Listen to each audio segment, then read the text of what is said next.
দক্ষিণ দিনাজপুর জেলাতে একের পর এক অ্যাক্সিডেন্ট হয়ে চলেছে।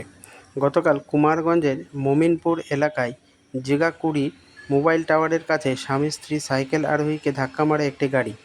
সাইকেলে আরোহী সরস্বতী হাঁসদা রাস্তায় পড়ে গেলে তার উপর দিয়ে গাড়িটি চলে যায়। তার স্বামী পাশের পুকুরে পড়ে যান। সরস্বতী হাঁসদার বয়স 32 বছর। তাকে প্রথমে বড়াহার হাসপাতালে নিয়ে যাওয়া হয়, সেখান থেকে রেফার করা হয় বালুরঘাট সদর হাসপাতালে। পরিবারের অনুসারে সরস্বতী রাত্রি 1টা নাগাদ মারা যান। সরস্বতী হাঁসদার স্বামী ও পরিজনেরা দাবি করেন অবিলম্বে দোষীকে গ্রেপ্তার করতে হবে এবং কঠোর থেকে কঠোরতম শাস্তি দিতে হবে। ঘটনা হয়েছে, কিভাবে অ্যাক্সিডেন্ট হলো?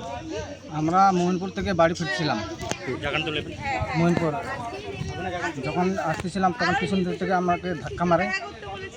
জায়গাটার নাম হলো জিগাকুড়ি। থেকে ব্রিজ একটা আছে, ব্রিজে পার হয়ে একটা জিও টাওয়ার আছে, টাওয়ারের আগে সামনে একটা গ্রামের কাছে পুকুরের ধারে থেকে এক পিকআপ আসে, পিছন দিক থেকে সাইকেল চালাচ্ছিল আর সাইড দিয়ে যাচ্ছিল, আর সাইড দিয়ে পিছন দিক থেকে আসে ধাক্কা মার দিচ্ছে। আমি পুকুরের মধ্যে পড়ে গেছি। পুকুরের মধ্যে পড়ে গেছে আর যেন স্ত্রী ওই চাকাটা বুকের উপর চলে গেছে রাস্তা থেকে। ওই আনুমানিক ঘটনা যে ওরা পিকআপের উপর চাকার উপর দিয়ে মার দিয়ে চলে গেছে। আপনারা সাইকেলে ছিলেন? হ্যাঁ, সাইকেলে ছিলাম। আচ্ছা, কটার সময় ঘটনা? 7:30 থেকে। 6:30 থেকে 7:30 একদম। আপনি কি ওই গাড়িটাকে দেখেছেন? দেখতে পাইনি, মানে দেখতে পাইছে কিন্তু কতটা লক্ষ্য করেনি। গাড়ির নাম্বার বা দাঁড়ায়নি, গাড়ি তো দাঁড়ায়নি, ডাকছে গাড়িওয়ালা শুনেনি, গাড়ি লাগাই প্রতি বছর পাড়ার লোকজন পুকুরের মধ্যে পড়ে গেছে। একটা আছে ওখানেই রাস্তার লাগাই।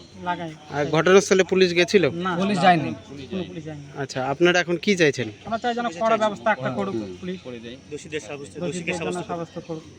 আচ্ছা, আপনার স্ত্রী অ্যাক্সিডেন্ট হওয়ার পর কখন নিয়ে এসেছিলেন হাসপাতালে? এই ধরুন 8:30 মধ্যে বড়হার মধ্যে নিয়ে গেছি। বড়হার থেকে রেফার করতে হলো বালুরঘাটে। আচ্ছা, এখানে কখন মারা গেছে? 1টা দিকে মারা গেছে। আপনার নাম? মিলন মাড্ডি। কে হন আপনি? ওর স্বামী হয়। মৃন্ময় কুমার সাহার রিপোর্ট, উত্তরের খোঁজে উত্তরকন্যা।